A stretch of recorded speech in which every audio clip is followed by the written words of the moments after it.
Evet, ilimizde düzenlenecek olan Geven Bal Festivali'ydi. Valilik bünyesinde Tarım İl Müdürlüğü'nün düzenleyeceği bir festivaldi. Fakat festivale maalesef Tarım İl Müdürlüğü'nün tarzından ve yaklaşımından kaynaklı bir gölge düştü. Festival öncesi bizimle yazışma yapıldı. Festivalin düzenleneceği alanla ilgili. Biz de yazışmamızda Millet Bahçesi'nin değil, Millet Bahçesi'nin yanındaki hangarın uygun olacağına dair bir yazı gönderdik. Çünkü daha önce Millet Bahçesi'nde yapılan etkinliklerde, hem belediyenin yaptığı etkinliklerde hem diğer kurumların yaptığı etkinliklerde çok ciddi zararlar oluşmuştu.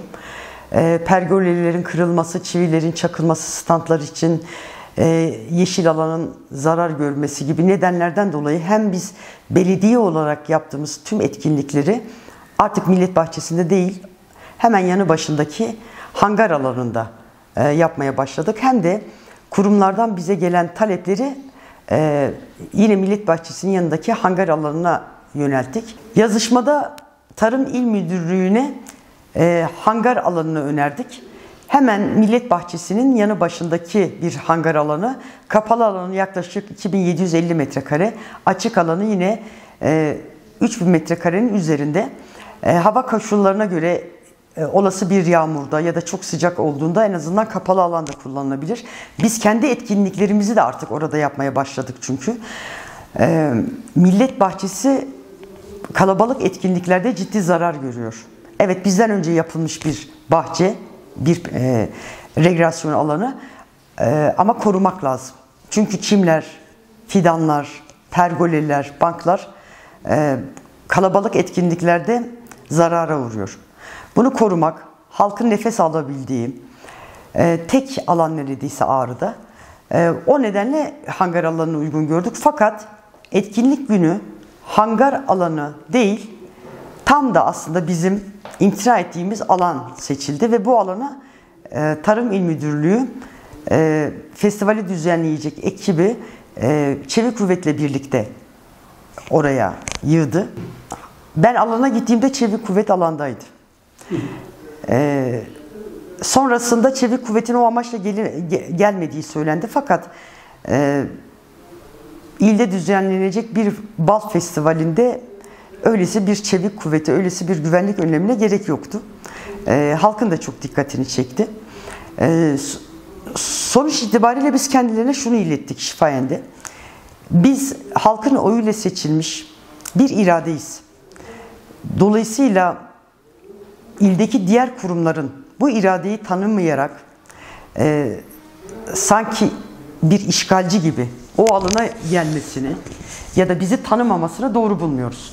Bunu kişisel olarak da algılamıyoruz. Halkı temsilen oradayız ve halkın iradesinin hiçe sayılması durumuyla karşı karşıya kaldık. Bu nedenle tavrımız da biraz net oldu.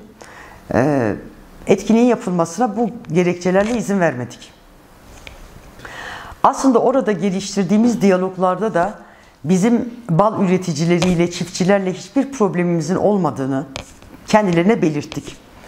Hatta Balcılar Dernek yöneticileri bize haklı olduğumuza dair beyanlarda da bulundular. Çünkü Ağrı Belediyesi halkın iradesiyle seçilmiş bir belediye. Bunu tanımamak doğru bir yaklaşım değil. Ve bizim bunu kabul etmemiz de doğru bir yaklaşım değil. Dolayısıyla biz orada halkın iradesinin hiçe sayılmasına dönük bir tavır sergiledik. Bunu sergilerken üreticilere de şu mesajı net bir şekilde verdik. Biz festivalin yapılmasını engellemiyoruz. Sadece festivalin yapılacağı yerin değiştirilmesini önerdik. Hatta personellerimizin de bu noktada kendilerine destek olacaklarını belirttik. Fakat Tarım İl Müdürlüğü verdiğimiz alanı beğenmedi ve festivali iptal etti. Aslında Tarım İl Müdürlüğü belediye ile emniyeti karşı karşıya getiren bir yaklaşım sergiledi. Fakat emniyetin de sağduyulu yaklaşımı, bizlerin de sağduyulu yaklaşımıyla gerginlik oluşmadı. elbette incitici bir durum. Yani karşı karşıya gelmemiz bizler açısından da onlar açısından da nahoş bir durum. Fakat sağduyulu yaklaşımlarımız büyük bir gerginliğin önünü almış oldu. Çünkü bu siyasal bir etkinlik de değil. Bu üreticilerin yapacağı bir etkinlik, bir festivalde. Festivale böylesine bir gölge düşürülmesi tamamen Tarım İl Müdürü'nün tarzından ve yaklaşımından kaynaklı oldu. Üreticilerimizin festivali ertelemesi elbette bizleri üzdü. Fakat bir ili tüm kurum ve kuruluşlarla birlikte yönetmeliyiz. Biz ne kadar bizim dışımızdaki kurumları esas alıyorsak, o kurumların da, ilde yer alan tüm kurumların da bizi aynı ölçüde esas almaları gerektiğini son kez belirtiyorum.